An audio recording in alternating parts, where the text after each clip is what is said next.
Hey everyone, Diavolo here and welcome to my second Jujutsu Kaisen Character Showcase. In each video we will go over a different character, their abilities, and their history in the Jujutsu Kaisen universe. So brace yourself as there are some spoilers that come later on in the video, but do not worry as I'll give a warning when they come up. If you're new around here, be sure to subscribe for similar content, and if you do enjoy the video, feel free to headbutt that like button. Hope you guys all enjoy the video, now let's get into it.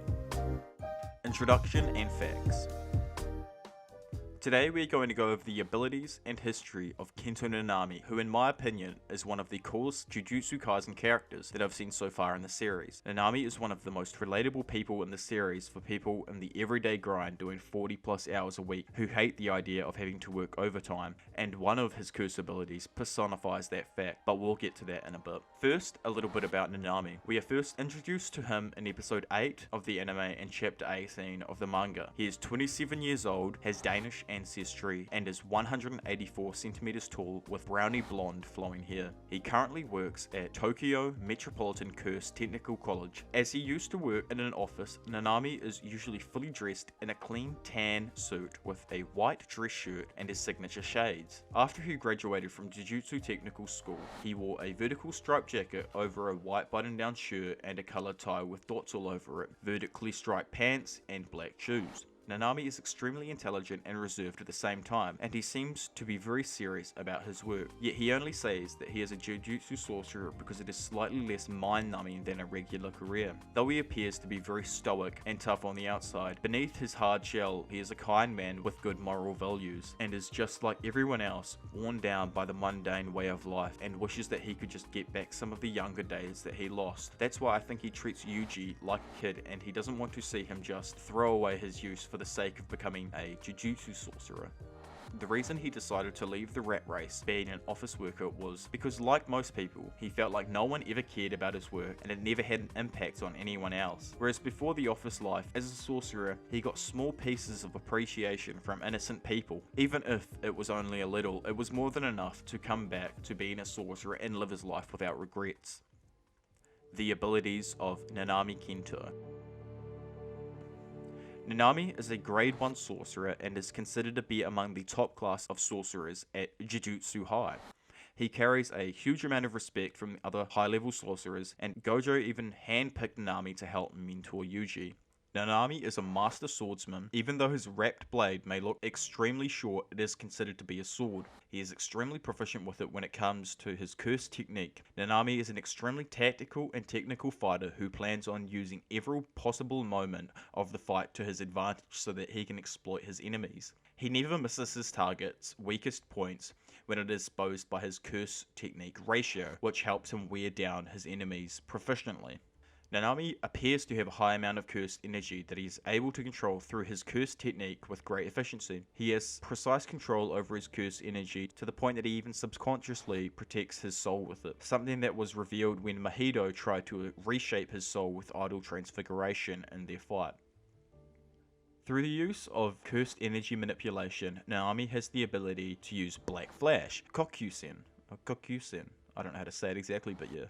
A technique that creates spatial distortion when a user connects with an impact of cursed energy within a span of 0.000001 seconds of a physical hit. This causes the cursed energy to flash back, creating a normal attack 2.5 to the power of whatever a normal punch is. He used to be the record holder of most consecutive uses of Black Flash until Yuji fought Hanami using 5 Black Flashes, I'm pretty sure. I think it was 5 or it was either 4 and he tied with Nanami. Binding vows are considered by all curse energy users to be one of the essentials of Jujutsu sorcery. They are essentially contracts created through curse energy that an individual can make with oneself or another person. Nanami Kento has 2 binding vows, which are showing one's card and overtime. Showing one's card is a commonly used binding vow by many Jujutsu practitioners. By telling the enemy directly how his curse technique works, Nanami can maximize the output of his next attack. Overtime, which is my personal favorite ability in the series so far, is Nanami's signature binding vow with himself. Nanami limits the amount of cursed energy he can utilize during the time he's officially on the clock working for Jujutsu High, kinda like anyone who's working a long ass day and plans to meet a lovely lady afterwards. They need to save that important amount of energy so that they can get shit done when it really matters. Once he goes beyond his normal shift, he gets pissed and his tie comes off, which I'm pretty sure is like a constrictor of energy or something. He wraps it around his fists and overtime hours begin. Nanami's cursed energy swells to a great degree and grants him a boost in fighting power, allowing him to quickly deal with enemies like we saw with Mahito in the sewer. Nanami also has two innate techniques, which are ratio and collapse. We see both of these techniques used in episode 10 and 11 of the fight with Mahito. Ratio technique is Nanami's innate technique that can divide his target with 10 lines and forcibly create a weak spot at the ratio point of 7:3. The target's lines don't have to match up with the target's length or wingspan. Nanami can freely choose which parts to divide, including the subject's head, torso, arms and legs. This technique also works on non-living objects.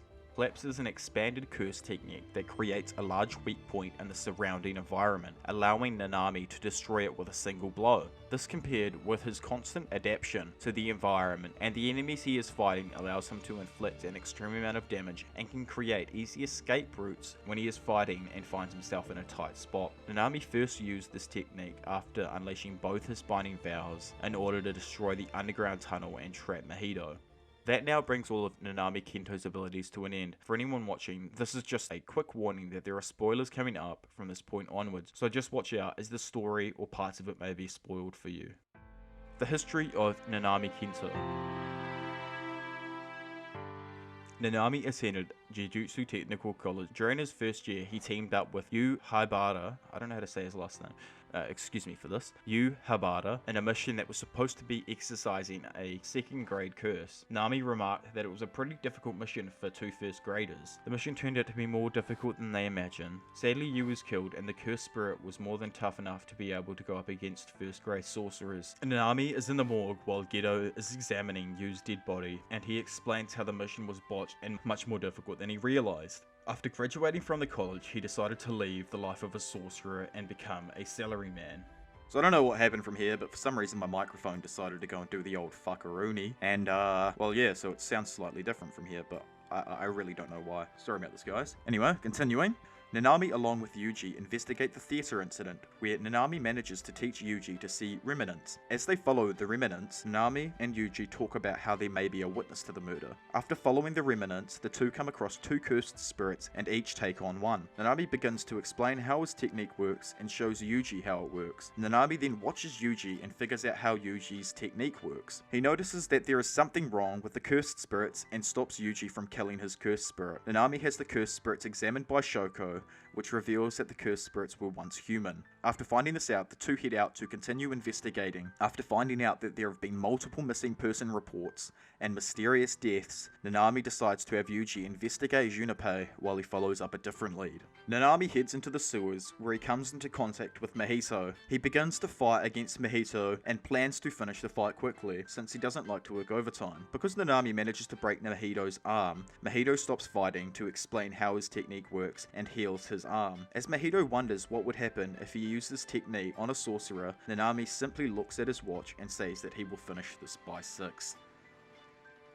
Nanami continues to fight Mahito, which results in Mahito injuring Nanami. Once it hits 6 o'clock, Nanami wraps his tie around his hand and starts to explain how his technique works. Nanami then uses his technique on a wall so that a large amount of rubble falls on top of them. As Mahito watches the rubble, Nanami uses his technique to injure his leg and retreats. Afterwards, Nanami contacts Kiyotaka and reveals to him what had happened. After hanging up, Nanami thinks about what kind of character he is. Later, Yuji finds out what happened to Nanami and asks Nanami to take him next time. Nanami explains how it is not necessary and asks Yuji to continue investigating and observing Junpei. The next day, Nanami is handling Mahito's cursed spirits in the sewer with Ino. Nanami contacts Yuji about not heading to Junpei's school. He then leaves Ino to handle the creatures, as he thinks that Yuji will most likely head to the school anyway. He manages to show up and defends Yuji when Mahito was about to land a blow on Yuji. Nanami asks about the situation and Yuji reveals everything that has happened.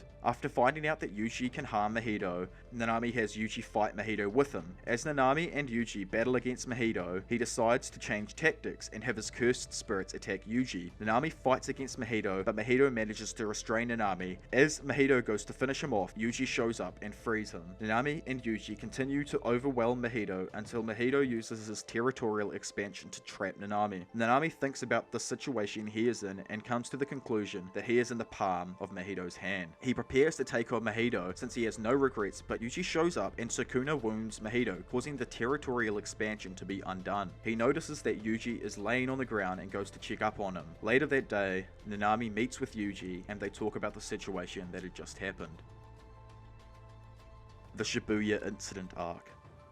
On the 31st of October, Nanami is with Megami and Takuma at Shibuya Station near Exit 13 when they are informed about the situation in Shibuya. As Takuma starts to tell Megami everything about the curtain, Nanami tells Takumi that Megami already knows all of this stuff and needs to stop trying to impress him. Nanami then wonders where Gojo is. Later, when the citizens in the screen are attacked by mutated humans, Nanami along with Megami and Takuma head into the screen to protect the people. While heading into the screen, Nanami and Megami discuss why mutated humans are attacking now and how Nanami will head towards the enemy responsible for the screen while Megami and Takuma do their best to rescue the people.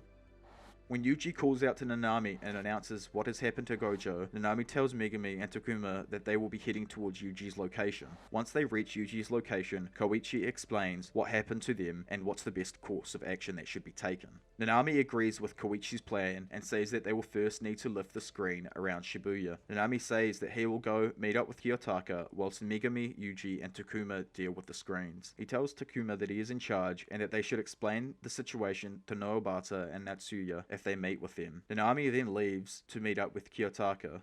Later, Nanami finds Kiyotaka laying on the ground wounded. After finding Kiyotaka in that state, Nanami gets angry and heads out. He then comes across Nobata and the enemy that are attacking the assistant directors. Nanami starts walking towards the enemy and they try to get him to stop, but notices that their hostages have left. When Nanami gets close to the enemy attacks him, but notices that none of his attacks are working. Nanami asks the enemy how many and where his allies are. The enemy says that he doesn't know, and Nanami sends him flying into a wall. As the enemy gets up, Nanami grabs him and asks him again. The enemy says that he doesn't know, which Nanami hits him again. When the enemy tries to have his sword attack from behind, Nobara saves Nanami. As the enemy is angered at Nobara, Nanami grabs the enemy and asks him if he is the one that killed all the assistant managers. When the enemy apologizes, Nanami sends the enemy flying through a building. After this, he explains to Akari and Nobara the situation with Kiyotaka and how Gojo has been sealed. Nanami then says that he will be going to help Gojo, which Nobara says that she wants to join him, but Nanami says that this upcoming fight is for grade 1 sorcerers and that she would only get in the way. Nanami tells the two to stay here while he leaves to help Gojo. Nanami manages to encounter Maki and Naobata and joins them as they enter the Shibuya station. When the three come across a cursed spirit, Nanami says that he will deal with the spirit, but Naobata steps in. Nanami then watches as Naobata fights the cursed spirit. When Naobata manages to distract the cursed spirit, Dagon, Nanami along with Maki join in and attack him. Dagon manages to defend itself, however, Nami notes how strong Dagon is and how large amount of HP he has. When Naobata manages to figure out how Dagon is defending itself, Nanami and the other two attack Dagon with speed-based attacks, and Dagon is forced to retreat. Dagon manages to trap Nanami along with Naobito and Maki in his domain expansion, and Nanami is instantly hit with the domain's sure hit technique. When Dagon uses his Death Swarm attack, Nanami advises Maki on how to survive it before he is engulfed by multiple fish. Nanami manages to survive the attack and defends Megami while Megami opens up an exit for them to flee. When Megami manages to create an exit, Nanami gives the signal to retreat, but they are shocked when Toji comes through the portal. After Toji comes through the portal, Nanami asks about the portal, but Megami says that the portal has closed. He then watches as Toji takes on Dagon. While watching, Nanami asks Megami if he can last for a little while longer, in which Megami replies that he can. When Toji exercises Dagon, Nanami thinks about how they only survived because Toji had arrived, but also wonders if Toji is on their side. Toji suddenly takes Megami to another location, but Nanami is more concerned about the arrival of Jogo, since Jogo is stronger than Dagon. Nanami is then easily taken out by Jogo and burnt to a crisp. Nanami manages to get up but is severely wounded and burned and on the brink of death, but continues onward regardless. When Nanami comes across a large amount of mutated humans, Nanami thinks about how he could spend his time living in Malaysia, relaxing and chilling out, since he's so damn tired now. Nanami then worries about Maki, Megami and Naobata and wonders what happened to them. Nanami then takes on the mutated humans and is confronted by Mahito. The two have a small chat and Nanami wonders what he is trying to do. Suddenly he sees Hayabata, who points to his right. Nanami turns to see Yuji.